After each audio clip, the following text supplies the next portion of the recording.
একটা ঘর ভর্তি মানুষ, সবাই হাসছে, আপনার দিকে তাকিয়ে বলছে, খুব ভালো করেছিস।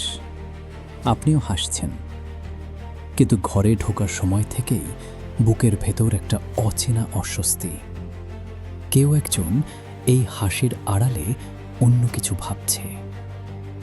এই অনুভূতিটার একটা নাম আছে, আমরা বলি ষষ্ঠ ইন্দ্রিয়, কিন্তু আসলে এটা মনস্তত্ত্ব। আর মনস্তত্ত্ব কখনো মিথ্যা বলে না।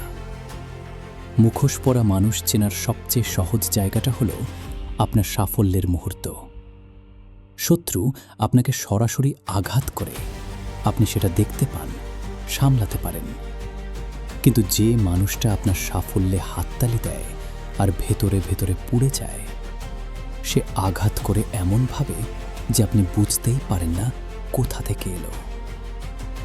লক্ষ্য করবেন, আপনার খবরটা শোনার পরের 2 সেকেন্ড, ঠিক 2 সেকেন্ড, এই সময়টাতেই আসল প্রতিক্রিয়া বেরিয়ে আসে।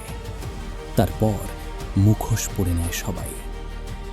চোখ একটু কুঁচকে যাওয়া, হাসির আগে এক মুহূর্তের বিরতি, ভালো হয়েছে, এরপর অবধারিত একটা কিন্তু।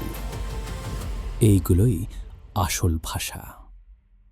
আর সবচেয়ে বিপজ্জনক লক্ষণ, যে মানুষ আপনার দুর্বলতা জেনে নেয় সাহায্য করার ভান করে, কিন্তু সেই দুর্বলতাই একদিন অস্ত্র হয়ে ফিরে আসে আপনার দিকে। আপনার কষ্টের গল্প শুনে মনোযোগ দিয়ে সমব্যথী হওয়ার জন্য না, গল্প বানানোর মশলা জোগাড় করার জন্য। সুসময়ে ছায়ার মতো লেগে থাকা, দুঃসময়ে বাতাসে মিলিয়ে যাওয়া। এই মানুষগুলো সম্পর্ক তৈরি করে না, বিনিয়োগ করে। আর বিনিয়োগ যখন লাভজনক থাকে না, সরে যায় নিঃশব্দে। তবে এদের চেনার লক্ষ্য প্রতিশোধ না, লক্ষ্য একটাই, নিজের শান্তি রক্ষা করা। জ্ঞানী মানুষ কখনো মুখোশধারীর সাথে লড়াই করে না, সে শুধু নীরবে দূরত্ব তৈরি করে। আর সেই দূরত্বই হয়ে ওঠে তার সবচেয়ে বড় সুরক্ষা। কিভাবে এই দূরত্ব তৈরি করবেন?